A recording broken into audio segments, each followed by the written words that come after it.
What's up, YouTube? What's up, Facebook? I appreciate you guys for being here. I want to talk about a few stories today. I want to talk about first, GoFundMe freezes Canadian Freedom Convoy page after it raises $10 million. That's the report that they're freezing some of the funds for the Freedom Convoy. And all right, sorry, there's like an ad playing on this page. We got to talk about it and see if these people are going to get their money or not. GoFundMe is known to cause some sneaky snake moves. They're always being very politically biased. And anytime there's any sort of right-wing cause or protest, no matter how righteous it does seem like they like to quash those efforts. And then also, I want to talk about Facebook removing the trucker convoy page in America. There's one for the United States of America, and apparently they're being removed from Facebook. We're also going to talk about Facebook. The stocks have crashed. This is not financial advice or anything. I'm just, observing that Facebook had a pretty bad outing in the stock market. It's not hard to see why when they're banning their most loyal users, falling behind other apps, etc. We'll talk about that. And then if we have some time, I do want to play this clip real quick of an AP reporter grilling the Biden administration on their Russia false flag narrative. It's pretty interesting. And then if we extra have time, I want to talk about the metaverse and why I think, or who I think is going to be successful in the metaverse, because I do think things are going to change, and I'll tell you who I think is going to be successful and why. Real quick, I just want to show y'all, I got a plant behind me. You see this? I want to fix this. I apologize, but this wire is like, I don't want my sound to go out, so I just had to fix the wire. And I also wanted to say that James O'Keefe has a new book called American Muckraker out. Check it out. I believe he's one of the top people on the Wall Street Journal charts. And it's not a paid advertisement. James did not pay me or tell me to say that, but he did send me a book and he signed it, which I thought was very thoughtful and nice. Personal message. So thank you, James. And good luck with the book. Appreciate that. Always a nice thought when people, have me in mind like that. All right, let's get into the story. I wonder what's happening. Maybe this isn't an interesting title for people, but we have a lower audience on Facebook. It's all good. I'm just curious. All right, we'll start it up. GoFundMe freezes Canadian Freedom Convoy page after it raises $10 million, a Fox News report says. The fundraising platform said it wanted to ensure the funds are going to the intended recipients. Sure. GoFundMe paused the fundraising page for the Freedom Convoy 2022. That's the Canadian one, after it surpassed $10 million on Wednesday. This fundraiser is currently paused and under review to ensure it complies with our terms of service and applicable laws and regulation, read a notice at the top of the Convoy's GoFundMe page as of Wednesday evening. Our team is working 24/7 and doing all we can to protect both organizers and donors. Thank you for your patience. So they're giving people, okay, we're up to 1,000 now. It's starting to kick up. But this is their sort of thing. They're like, we got to check our terms of service if we're going to give this money out. I would assume, I'm not going to say for sure because I can't prove this and I don't know this for sure, but I would think that the Canadian government is, unhappy about this. That's obvious. Are they reaching out to GoFundMe? Once again, I'm not trying to start a theory, but is the Canadian government being like, yo, this is illegal, this is terrible, this is hurting us, do something about this? I wonder what type of pressure comes with running a GoFundMe page, because it's so clear there. I got to click X on this. It's going to annoy me the entire time. But it's clear that they shut down right-wing causes a lot and things that go more conservative leaning. And when it's like a liberal narrative, they're always allowing the GoFundMe to raise funds. So I've seen this happen time and time again for things that, I was following, that GoFundMe shut the entire thing down, which is psychotic. We'll see what happens. I mean, I don't know if they're going to give the money out. It looks like they're planning on it, but hopefully it goes to these people. That would be sick to just kind of either, I wouldn't say rob, but they're going to give the money back to the people who paid it. Unbelievable, but not surprising. Although this is a bad sign, it does make me think that this is more and more legit. The more they do stuff like this, the more you realize, okay, the establishment is not on board with this specific protest.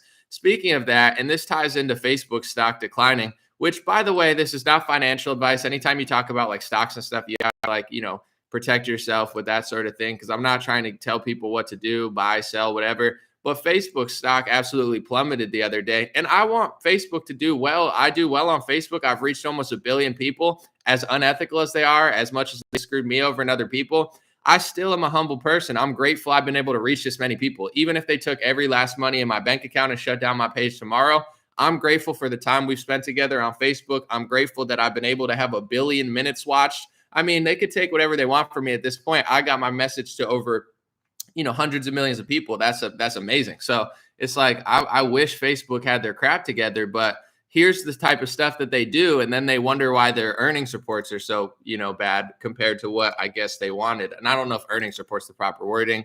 Maybe it was revenue. I don't know exactly where users, they screwed up in some category that I think the press is overreacting about, but it's all good.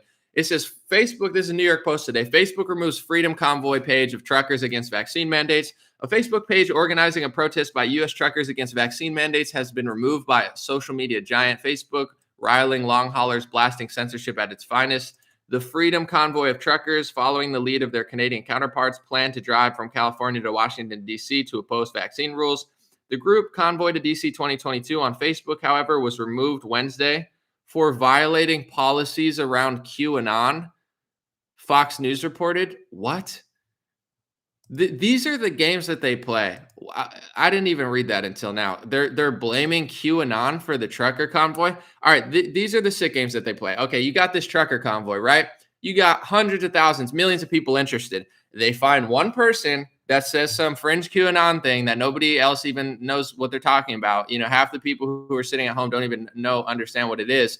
And then they're like, oh, there's a QAnon person. There's a horned hat guy. We have to shut the whole thing down. It's like, do they think we're stupid? They find one guy with a Confederate flag and say it's a Confederate flag protest. No, it's a vaccine mandate protest. It's a protest for freedom against mandates that are anti-freedom. That's what it's about. There's Sikhs, there's white people, there's right wingers, there's left wingers, there's truckers. I could find somebody, right? I could find somebody and find the craziest person at the trucker protest and be like, oh, this is what it's all about. No, it's not. This is just people. Everybody's not going to be flawless and, agree with everything on the right or the left. It's like they're shutting it down under the guise of QAnon. And these are the stupid games that Facebook plays. I don't even agree with a lot of the Q people because I think that they've become like a honeypot. It's like, hey, come over here. We're going to jumble your mind with every conspiracy theory ever. We don't know what the hell we're talking about. And then we're going to get you in trouble. It's not to say that everything people say is right or wrong. I'm just saying I don't enjoy it because I think they're sloppy with their dot connecting. However, they deserve the freedom of speech too. And this has been like a honeypot. Oh my God, it's this. Now we got to shut the whole thing down. It's getting tiresome. They do this with their vaccine rules too. At a certain point, Facebook changed their rules. And I've been a victim to certain of these policies. I could be 100% accurate. I don't lie about the vaccines. I just tell you the truth, maybe inconvenient truth for big pharma and big government. And they could shut it down and say, well, technically you didn't do anything wrong, like information wise, but that truthful information that you shared on Facebook, is making people vaccine hesitant. So we can technically, technicality under this terms and condition, take your content down. This is a real thing that they've done on social media. I believe Facebook is said, well, if it causes people to be hesitant of the vaccine, I don't know the exact wording that they use. And it's like, what if the thing that's causing hesitancy is the truth? What if people realize that, Biden's on television saying gun manufacturers are the only industry that doesn't have liability? Psst, hey, Biden, I thought of somebody else who doesn't have liability. Pfizer, Moderna, Johnson & Johnson for their mRNA products. So that's real. That's the truth. They're protected under the PrEP Act. But maybe that truth that I just told you, maybe this loser at Facebook or maybe this artificial intelligent bot that they've employed through AI, programming decides that truth that I just told you makes people think twice about getting their booster shot. So this video needs to be taken down. These are the dumb games they play. Oh, there's a few QAnon people in a protest group. Now we got to shut the whole group down. It's just disgraceful. And before I get to the next story, I do want to talk about the metaverse real quick in an interesting way. And I do want to play this clip that really exposes the Biden War administration. But, Facebook, the stock plummeted recently. I don't think it's down forever. It's still a big company. They have Instagram, they have Oculus, they're planning for the future, but they missed a big, I think their users went down and a few categories weren't as big as they thought they were. They were underwhelming. Think about Facebook's business model, okay? It's a website that I enjoy because I have a lot of viewers. However, I don't use it, to be honest, on a personal side. People in my age group are tending to go to Instagram, TikTok. A lot of conservatives are going to Getter, Gab, Rumble, because they're being censored too much. And the demographic that really keeps Facebook afloat, I would say, would probably be older, like 30s, 40s, 50s. It's not like the younger generation as much anymore. So, how do they treat us and treat you, the people that actually keep their business afloat through using it, advertising revenue, etc.? They treat us like complete garbage. I mean, everybody that follows my page has probably messaged me, not everybody, but a lot of people, I've been censored. I'm in Facebook jail. There's a joke among people over 40, or I'm not just saying older people, but you get it. Like, a lot of younger people aren't using it. They're saying, I'm in Facebook jail. Everybody I know, I'm in Facebook jail. I know left wingers, I'm in Facebook jail. It's become a joke that their favorite social platform is putting them on like restraining order for 30 days. And they're trying to use your service. They're trying to give you money. They're trying to give you your time, which generates to billions of dollars of revenue. They're trying to give you your data, which has made your whole business model, that in advertising. And how do you treat us and the people who watch my channel? We got 2,000 people here. I'm one of the biggest pages on Facebook. Even though you treat everybody like dirt, you guys are lucky that we still stay here. It's beneficial for us, or else we leave. But in general, stop banning everybody that follows you. It's like, I don't know a single over 40 person that hasn't been put in Facebook jail, regardless of their political views. What the hell type of business model is that? You lose the youth and then treat the 30 plus population like crap. What the hell is your problem, Facebook? I just hit a milestone, 1 billion, not 1 million. 1 billion minutes watched on Facebook, over a billion. Do you know how much money that I've generated for Facebook? To be fair, myself as well, but way more for Facebook. I can't even contact anybody at Facebook. I don't even like Team YouTube. I think they're full of crap. But Team YouTube, when I blow them up on Twitter, not literally, metaphorically, I'm blowing up is like a term of like, just like I'm messaging a lot. They respond. They're not honest, but they respond. I respect them an ounce, even though I don't like YouTube, because they actually respond. I got a billion views for this company. I'm one of the biggest people, to the point where they're writing NPR smear articles about me. And I can't even get a message back. I don't even know how to contact Facebook. Like, I'm a $1 million maker for them. You know what I'm saying? The amount of money that I'm pulling in for them is in the millions. And I don't even know how to contact them. They treat me like crap. They take down my videos. They censor me. They lie about me. Where's my contact? I had a contact 3 years ago, and they were building me up. I don't want to bore you guys, but I just want to give you an honest kind of breakdown where I actually had a contact where it was like, hey, I'm a content, liaison, and we're trying to make sure that all our content creators feel great about Facebook. And I told them repeatedly through email, I said, listen, you haven't censored me yet. This is before 2020, obviously, the election, the pandemic. And I was like, if I'll do certain things, I'm not saying I like bend the knee, but I'm like, I'll use your platform loyally if you guys just don't censor me. And I'm doing these things like it's like a $5 a month subscription. They have it on YouTube, they have it on Facebook. I'm building this thing up because I'm like, whatever, this is where I have 1.5 million people. They're giving me 100%. They're not even taking a percentage. So I'm doing this, and then they keep taking away my ability to live stream. So I'm getting thousands of people on Facebook giving me $5 a month saying, okay, I'll do a private live stream. And then they're taking away my ability to live stream. So they're sucking in people's money. They're using I could take this to Patreon or another website and generate the revenue for them. I'm doing it on Facebook because it's convenient and it's built in. They're stealing my right to actually fulfill what I promised to fulfill. And they don't even answer my emails. And I'm making these people a lot of money. They're such a shitty company, and I don't say this with any joy. For multiple reasons, I hope that, Facebook does well, because as much as, I don't believe in what they're doing, I'm an honest person. I can't reach a billion people just anywhere. The fact that I've been able to do this here is a miracle, and I value like reaching people. So even if they do certain stuff, if I could get my message out there, that's important. But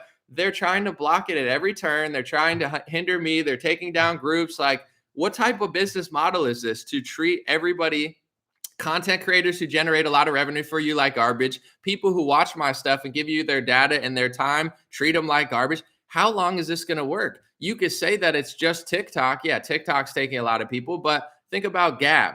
I have 60,000 followers on Gab now. I use Gab a little bit. I use DuckDuckGo more than I use Google. I use Rumble sometimes. I use BitChute. I have over 1 million views on BitChute. So this is small traffic, but really it starts to add up when 1 million people, even if you don't say you use Facebook 4 hours a day. And then you start using it 2 hours a day, and you go to Rumble for an hour, and you go to, a different website, and you're on TikTok, whatever. I mean, that hurts. That's going to hurt Facebook over time. Yes, they have Instagram. It's a great thing, but like, where does this go? And I do want to say this real quick before I move on. Spotify right now is in a pickle. They're not perfect. They've censored Bryson Gray and Patriot J. They've censored music already, but they paid Joe Rogan a lot of money. So now they're trying to figure out what to do, right? Bending the knee never works. Zuckerberg, say what you want.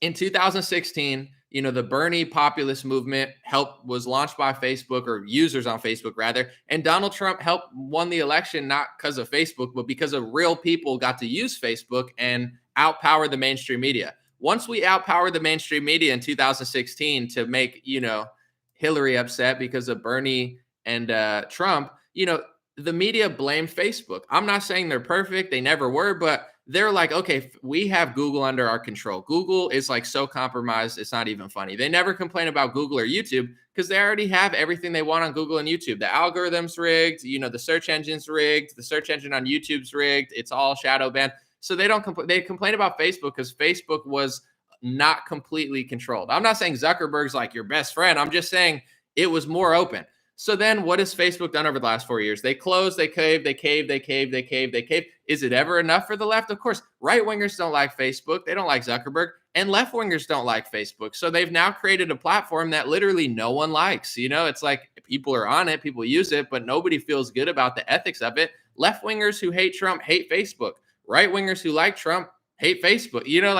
They built a brand that nobody likes because they're trying to cave to the left and censor more to appease a group of people who will never be appeased. They want total control. They don't care if Spotify bends the knee 20%. They don't care if Facebook bends the knee 80%. They want everybody to bend the knee 100%, and they will never stop attacking you. I wouldn't be surprised if they tried to run Facebook into the ground and Zuckerberg out of town, even though he's not like the most ethical, amazing person. But it's like, unless he will do everything they say all the time, they're never happy. And just the fact that they're removing trucker protests, I just want to say, America was built on freedom of speech. Yes, you're a private company, but you always play public space when it's convenient.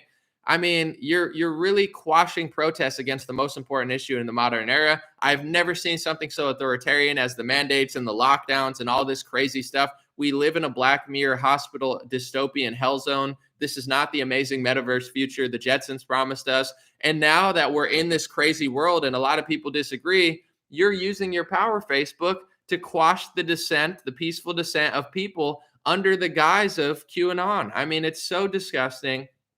And it's just unbelievable. I hope they figure out what they're doing, because if not, they're absolutely going to lose the future. Luckily, they have, Instagram, which is really important. But all of these social media, like, where are you going to go from here? And just to really, I think, explain why they're doing this, besides the political pressure, advertising and data makes a lot of their revenue. So if these big advertisers try to bully them, they get nervous. And then they're like, oh, well, I don't want, like a lot of these advertisers come say, if you don't kick off Alex Jones, we're not going to advertise here. Same thing they're doing with Spotify. Now these investment firms like Hypnosis, and I think Crosby, Stills, Nash, one of them sold their music to this big billionaire. This is a new thing that they're doing in music. I think I figured it out. These big investment firms are buying up massive catalogs because music has a lot of power. They're paying hundreds of millions of dollars for these catalogs. And now that they have these catalogs, they're weaponizing their music to push the agenda of anti-free speech and anti, free expression. So it's not just like this organic thing to me, like, oh, Neil Young just doesn't like them. To me, this seems like, and I'm not trying to start a theory, but it seems to be like investment firms that have political agendas pushing a political agenda through the business that they've acquired. And I think that's going to be something that's going on. And that's how they pressure Facebook and Spotify. It's not just political pressure. They're trying to, take away their value, smear them in the press, and, take away billions of dollars in advertising revenue until they cave the knee. That's where I think we need to figure out how to be smarter with our peaceful protesting, because, it seems like the left knows how to do that better and scare people. And right wingers, we use everything because everything's compromised. I mean, we would live in a tin shed for the most part if we protested everything. The NFL, the NBA, Apple. Apple sucks as a company, but they make good phones. If there was a right wing, company that could rival them, there's just not. So How do we build the future? I have no idea, but that's kind of the game they're playing. I want to play this clip real quick of, I don't know exactly who this is in the Biden administration. I should probably look it up just to be as accurate as I can be. Let me see. AP reporter. I know this guy, AP reporter. He did like a whole thing. Let me just get the story on this real quick. AP reporter confronts Biden spokesperson. So this is a Biden spokesperson, State Department spokesperson Ned Price. All right, so this is an AP reporter grilling him on the false flag narrative. We'll watch it for a little bit, and really good journalism, actually. And I wish people did this during the Iraq War, so we didn't have to suffer for 2 decades, but whatever. Thanks. Okay, well, that's quite a mouthful there. So you said actions such as these suggest otherwise, meaning they suggest they're not interested in talks and they're going to go ahead with some kind of a. What action are you talking about? One, the actions I've just pointed to. The fact that Russia continues to engage in disinformation campaigns. You made an allegation that they might do that. Have they actually done it? What we know, Matt, is what I've just said, that they have engaged in this activity, in this planning activity. But let me because obviously this is not the first time we've made these reports public. You'll remember that just a few weeks ago. I'm sorry, made what report public? If you'll let me finish, I will tell you what report we made public. We told you a few weeks ago that we have information indicating Russia also has already prepositioned a group of operatives to conduct a false flag operation in eastern Ukraine. So that, Matt, to your question, is an action that Russia has already taken. It's an action that you say that they have taken, but you have shown no evidence to confirm that. And I'm going to get to the next question here, which is, what is the evidence that they? I mean, this is like crisis actors, really. This is like Alex Jones territory you're getting into. So he accuses him of Alex Jones level territory, which is, I think, a valid comparison, because he's like, these people are talking about false flags and crisis actors. You know, he's like, you're reminding me of Alex Jones, and you're not providing evidence. And look how upset this guy gets. These are the type of beta males in our government. They get trillions of your dollars. All they do is steal our money. Just tax, the trillions of dollars, waste trillions of dollars, make up stories. And then you're like, you know, I'm not an idiot. I don't just scream, trust the science. I'm reading the data out of Israel. Dude, Israel's leading the world, or at least was, in cases per capita, even though they have 4 booster shots. You could say, trust the science. I'm looking at the science. To me, if this is a medical success to you, I would hate to see what a medical failure looks like. But in general, it's like they just want you to believe them. And then when you're like, give me a reason, they just treat you like Jen Psaki treats Joe Rogan. It's like, get off of Spotify. It's like, where's your evidence? This is quite the story you guys have. Crisis actors, false flags, you know. At least Alex Jones tried to break it down. And I'm not justifying what he did. I'm just saying, like, at least he somewhat tried to explain how he thought. And I'm not saying it's right, but it's like these people are pushing Alex Jones level stuff with no evidence or context. At least Alex tries to give the evidence of what he's thinking. They're like, just believe me. It's like, okay. And once again, I'm not justifying what happened. I'm just saying, like, it's not like he just says it. I guess sometimes he does. Oh, I got a source, but whatever. What evidence do you have to support the idea that there is some propaganda film in the making? Matt, this is derived from information known to the U.S. government, intelligence information that we have declassified. I think you know. Okay, well, where is it? Where is this information? It is intelligence information that we have declassified. Well, where is it? Where's the declassified information? I just delivered it. No, you made a series of allegations. And Would you like us to print out the topper? Because you will see a transcript of this briefing that you can print out for yourself. That's not evidence, Ned. That's you saying it. That's not evidence. I'm sorry. What would you like, Matt? What would you like? I don't know. Evidence? You have no evidence at all? Well, we said it. We declassified me saying it, so you should just believe us. It's like even Associated Press doesn't believe you. That's how bad the government has gotten.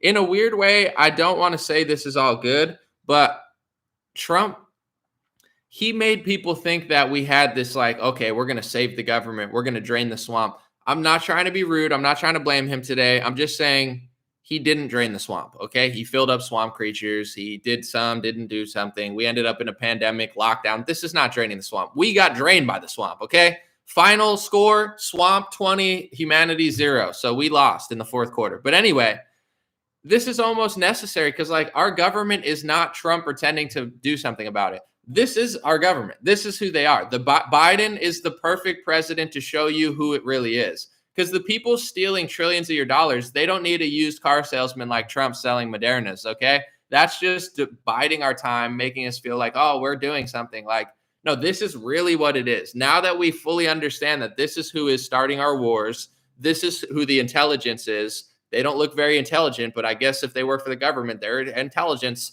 We have the intelligence. Do you? Because you look like a little rascal, bro. You look like a little rascal putting on daddy's suit, trying to get a free soda pop from the store, telling us just to believe your false flag theory. I would like to see some proof that you can show that Matt, you have that shows that the Russians are doing this. Ned, I've been doing this for a long time. I know, that was my point. You have been doing this for quite a while. You know that when we declassify intelligence information, we do so in a means. You can't hear him because Beta Boy is talking too loud, but the reporter said, I remember WMDs in Iraq, which is one of the pretense to the Iraq war, which ended up, if I recall, being somewhat of a media hallucination / concerted effort to lie to everybody. And this is what I found out in 2016. And this is why I'm here today. This is why I decided to just stop rapping full time and do news analysis, which I love and I'm passionate about, even more passionate than rap right now.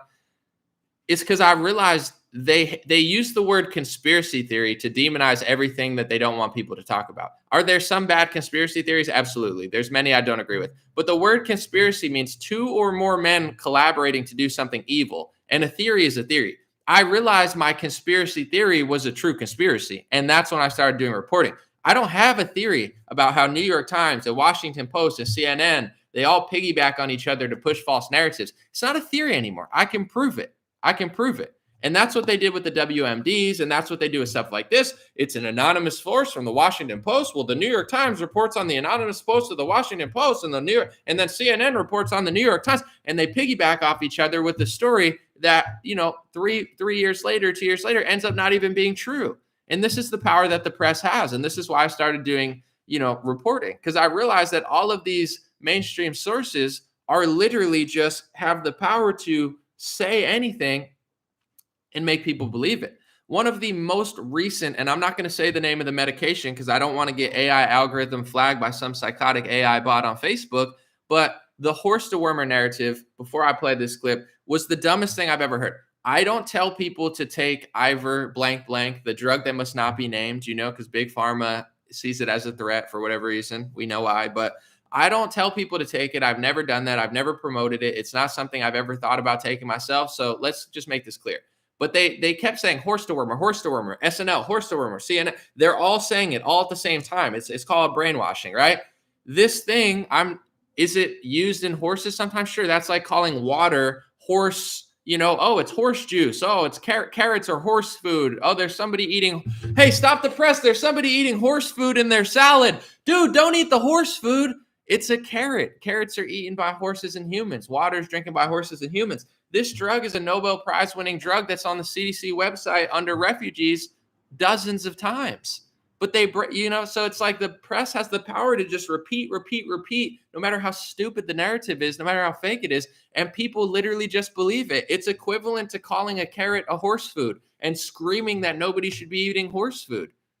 It's so dishonest. And I'm not saying it works for COVID-19 because I don't know that it does. I've never gotten COVID-19. I haven't gotten sick with the illness. I don't take drugs. I don't pop pills. So I don't really know what it does. I don't know if Rogan's right or not. But this idea that they brainwash millions of people through the power of the press into thinking that it's this exclusive horse paste when it's in reality literally on the CDC website dozens of times for refugees and deworming, et cetera, for other uses. Why would any intelligent person listen to these people? Spoiler alert, nobody does. That's why intelligent people listen to people like Rogan or different people. I'm not saying you have to listen to Rogan, but it's like, why? It's like you must hate yourself if you listen to CNN. They're literally just telling you the stupidest crap that makes literally no sense. And you're just like, yeah, horses. And it's like, no. Same thing with WMDs. They just all say the same thing in unison. And this reporter is breaking the narrative in 5 minutes. Associated Press, good for this guy. We do so with an eye to protecting sources and methods. It's not going to fall. I remember a lot of things. So where is the declassified information other than you coming out here and saying, Matt, I'm sorry you don't like the format, but we have declassified. It's not the format; it's the content. I'm sorry you don't like the content. I'm sorry you are doubting the information that is in the possession of the U.S. government. No, Whoa! How dare you question the U.S. government? Question big pharma, big media, big government, big agriculture. I mean, just listen to me. I'm a big boy with the suit on. It's like they're so emboldened. They don't even 15 days to slow the spread. Why? For hospitalizations, we don't want them. We're going to build the Javits Center. Okay, how about now? 2 years later, they don't even like. This is how little they like you and me. It's like 15 days to slow the spread. Okay, I get why you're doing that or why you say you're doing that. You're giving me a reason. Now, what's the reason that I'm doing all this stuff? Because I told you so. We're the government. Just shut up and do what we say. It's like, ew. You is that this is information that's available to us. We are making it available to you in order for a couple reasons. One is to attempt to deter the Russians from going ahead with this activity. Two, in the event we're not able to do that, in the event the Russians do go ahead with this, to make it clear as day, to lay bare the fact that this has always been an attempt on the part of the Russian Federation to fabricate a pretext. Yeah, but you don't have any evidence to back it up other than what you're saying. It's like you're saying, we think we have information the Russians may do this, but you won't tell us what the information is. And then when you're asked, that is the idea behind deterrence, Matt. That is the idea behind deterrence. And when it is our hope that the Russians don't go forward with this. You say, I just gave it to you. But that's not what you seem not to understand. You seem not to understand. All right, bro, you beta boy, you seem not to understand. Nobody trusts you because you don't even try to gain people's trust anymore. Sorry, I'm not trying to scream at the microphone like a psycho, but nobody trusts you. You don't understand. Nobody trusts you. WMDs, nobody trusts you. Syria, nobody trusts you. Libya, nobody trusts you. The state of the United States of America, nobody thinks it's not 2001 George Bush, boy. Nobody thinks you're going over there to spread democracy. You got kids dressing up like they're prisoners of a foreign country to play the tuba through a freaking mask. Nobody thinks we're the beacon of the free world anymore. Most of Scandinavia is more free than America. They're dropping COVID restrictions while the psychotic person that you work for is trying to ramp them up. Nobody trusts you, dude. You don't understand, but they don't think they need trust. You know why? I'm going to blow the whole lid on what's going on. And I'm not like dropping exclusive information. I'm going to just tell you how politics works and why people need to stop fighting over Trump, loving him, hating him. I'm not saying you can't love him or hate him, but listen to what I'm about to tell you. This is the business model of government. And this is why these people are so greedy. You like my plant? It's a nice vibe, right? We're starting to pick up here. Okay. I might get another plant. I might live in a freaking jungle in a month. You guys keep watching, giving me super chats and stuff. It's gonna be a jungle in here. But anyway, their whole business model is based off of theft. It's not based off of productivity. So they take our money, income tax, take our money, sales tax, take our money, property tax, take our money, buy a house, take our money, sell a house, take our money. Everything you do, they're stealing our money. Every which way, they're robbing us. Here's my money that I get, right? Here's my income tax. Here's the property tax. Here's my car tax. Here's the insurance that they make me pay. Here's the fines that they make me pay. Here's my business. They're just stealing our money. Okay, folks?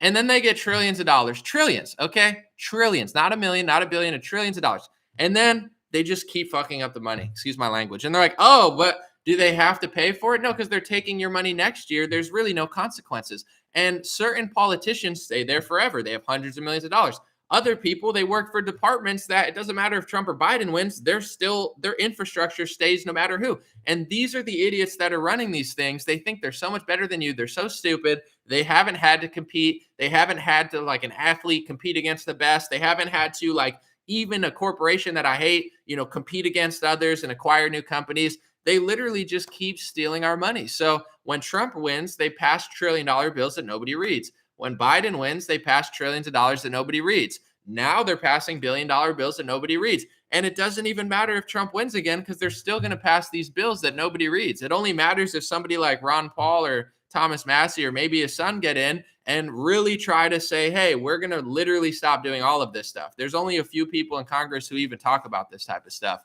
Until then, nothing really matters. And I'm not trying to be like a doomer and a gloomer, but it's like, this is the issue with our government. They're spiraling, wasting money out of control. They don't care who wins, because there's a lobbyist class, a banker class, a pharma class who seems to get their way no matter who's in office. It's just either they get a lot of way or they get a little way. And that's the cycle. So until people put down their BLM fists and their LGBT flags and stop screaming at Trump supporters and people yelling at each other at a women's march and realize you're being played. Oh, you're black, you're being robbed. Oh, you're white, you're being robbed. Oh, you're transgender. Okay. Do you pay income tax? Okay. Well, then we could talk about this. We have this in common. We're all being essentially robbed by the government, and they just keep blowing our money and doing whatever they want, despite the fact that like 5% of people agree with them, because there's no consequences. I mean, now that this Johns Hopkins study came out that lockdowns pretty much had no effect, is anybody going to be held accountable? Do you know how many people died from suicide? Do you know how many people lost their job? Do you know how many extra overdose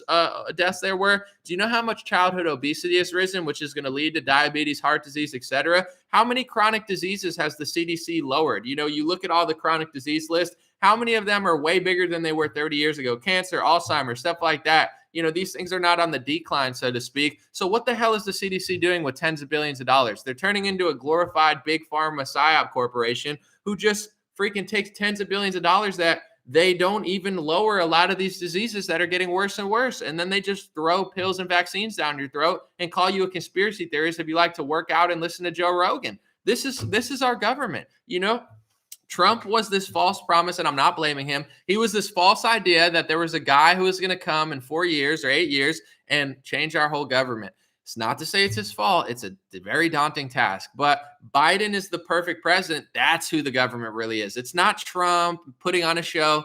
That's our government. Biden, what he's doing, that's who they really are. That's what all these wars were really about. You know, they use patriotism to play to our best interest, and terrorists to, oh my God, there's terrorists. We got to go do this. A lot of us fell for it. It's all good. Everybody makes mistakes. It's difficult when people are lying to you on Fox and CNN all the time. But in general, this is who our government really is. And it's never going to change until people stop fighting over petty stuff and realize that the whole business model is a failure. They're taking way too much money. They're spending way too much money. They're blowing money. I mean, giving trillions of dollars to this big pharma. Are we a healthier country because of it? Of course not. We're not healthier. And then the media just shuts up everybody. It's unbelievable. All right. I got to go in a couple of minutes real quick before I leave. I just want to talk about the metaverse and who I think is going to win the metaverse. I don't know which company it's going to be. I don't know who's going to figure this out. I'm not rich enough and I don't have enough tools to actually execute on this idea. So I might as well just say it publicly, because this is not an endeavor that I can even succeed on. But the person who's going to win the metaverse, and a lot of people are poo-pooing it because it sounds scary, computer chips in your brain, goggles on your face, it sounds stupid. But think about where we can actually improve. And I'm not saying this is going to happen, because likely the psychopaths in Silicon Valley will build some dystopian, stupid thing that nobody likes. But, you know, we've been staring at this rectangle, right? I have two rectangles in front of me. Here's my rectangle phone. Here's my rectangle computer. And we've been staring at rectangles for 20 and 30 years. It was cool for a while. We're playing video games. We're on the internet. We're sending emails. We're doing AOL Instant Messenger, you know, and then it was like Facebook. It's cool. Now, most people aren't really pumped about the internet. Like, there are great things still, podcasts, YouTube videos, this live stream. There are things that get me pumped about the internet, but really it's like we're all kind of a prisoner of our own rectangle now, right? It's like when I'm on my cell phone, my posture's bad, my neck's down, my arm's out. It's not good for my hands. It's not good for my neck. It's kind of archaic, this system of like, oh, everything in the world is on a small rectangle in your hand. So despite what people think about the oncoming metaverse, because I don't know what they're going to do, the person who's going to win the metaverse and win the future is someone who finds a way to create the new, where we're not just staring at rectangles all the time. How's that going to be? I'm not really sure. If you could get the same experience you're getting now with social media, with like communication, but you don't have to look at a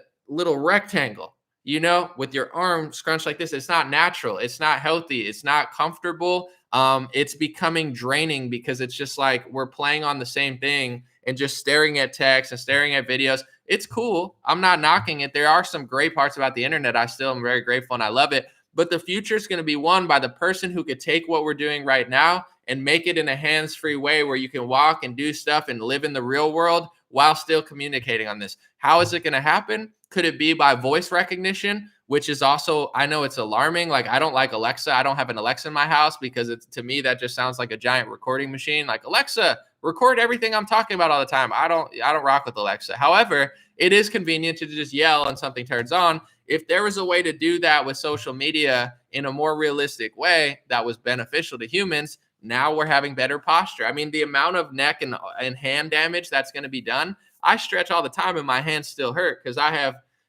hands like I could grip a basketball. I'm a tall guy. I'm not meant to be on a little rectangle all the time. It's not healthy. So I think the winner of the next technology is going to be someone who builds something that is doing what I'm saying.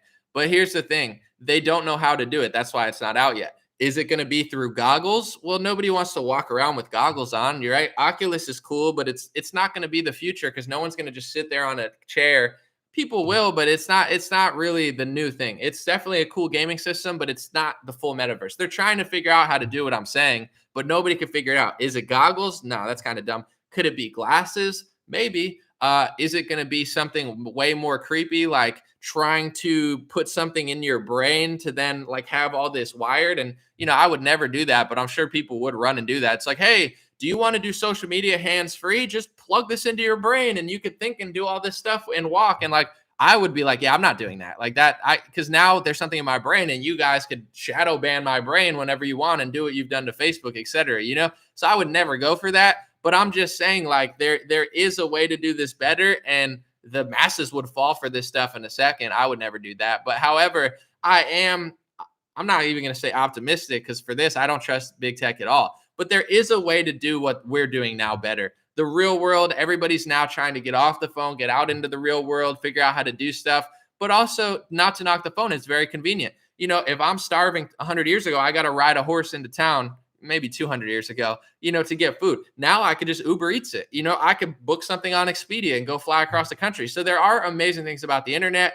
my job, communication. I'm learning so much. I get to access so much information that I'm so grateful for. So I'm not poo-pooing on the internet, but this like archaic idea of like staring at this small rectangle to talk to your friends all the time is not it. That's why FaceTiming's more fun than, texting. That's why talking is more fun than texting. Instagram lives are more fun than texting someone on Instagram. The future in the metaverse is going to be won by the people who can make it more real. And although a lot of people will poo-poo that for the right reasons because it could go bad, think about like you had no phones, then you had a phone, then you had a pay phone, then you had this big cell phone, then you had a smaller cell phone, then you had an Apple phone, then you had an iPod. Now you have every song ever in Spotify. Like these things are evolving and advancing, but it seems like things have gone stagnant for a long time, right? It's like we've had innovation. And in my opinion, we're living in idiocracy where it's like, when I used to have like a Nokia, the autocorrect used to know what I was saying. Like, here's what you're saying. And I was like, oh my God, autocorrect's amazing. This is like 10 years ago. Now autocorrect is garbage. Literally, I'm texting something and it's screwing up my sentence every time, picking words that I don't even ever say. Like the technology's actually gotten worse. AI algorithms are great, but like basic stuff that makes it a more user-friendly experience for us, in some ways it's gotten better. And in some ways we're like reverting into the past. So I feel like the winner of the metaverse is really going to be the person who can stop everybody from being on their hand and their neck all the time. Like you go out to New York City 20 years ago, everybody's walking around. Now you go to New York City. I took a cab through New York City like 4 years ago. Everybody's walking down. You think you're in like a dystopian nightmare. Nobody's looking up. Nobody's talking. Everybody's walking with their head down in their cell phone. That's not a natural thing. Like it's not good for your posture. It's not good for your hands, your neck. So this is my hope is that, and I don't trust any tech company to do this, but who can take this technology, not plant it in my brain, but make it in a way that I can free flow and do this stuff. Similar to like you're driving. Now you have like a, wireless. I talk to people when I'm in the car through the car, you know what I'm saying? You could talk. That's way better than being on the phone. Like that's a technology that everybody appreciates. Does it have a downside? I'm sure.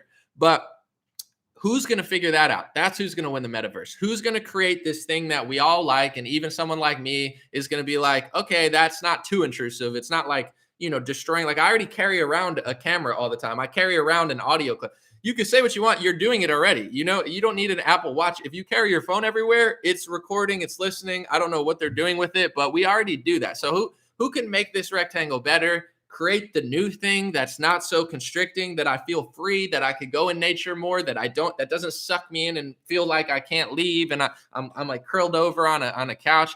Whoever creates that's going to win the metaverse, and they're going to make trillions of dollars, and they're going to revolutionize technology. They're all thinking about it. I'm sure they're all working on it. I don't have enough money or technology to even do it. So I'm giving this out if anybody is inspired by it or can do something about it, because I certainly can't. And I would just love to see that go in the right direction, because although the downsides of it are tremendous, for sure, it could go bad and it could be very nefarious. Someone could make this better, because if everybody's posture got better and everybody stopped being like looking down all the time, or could do what they're doing sitting on the couch and like just walk and do it, like a podcast is part of it, but create the visual social aspect of this all in a way that can move with you without having to crouch on a rectangle. That's going to be a game changer, $1 trillion industry. They're all trying to figure it out. Goggles, glasses, no one's really gotten it yet, but hopefully somebody figures it out, and hopefully they use it properly. Probably they won't, but that's just my thoughts about the metaverse. Whoever can figure out what I just said is going to make a lot of money. It's going to cost a lot of money. It's going to take a lot of trial and error. It's probably going to be creepy, because in order to do that, you're going to have to make compromises with things that, people aren't comfortable with, but we will see. Thank you for listening. Thanks for listening to my whole live stream. Hope you enjoyed it. God bless you. Have a beautiful week, and I'm out. I'm going to go play sports. See y'all.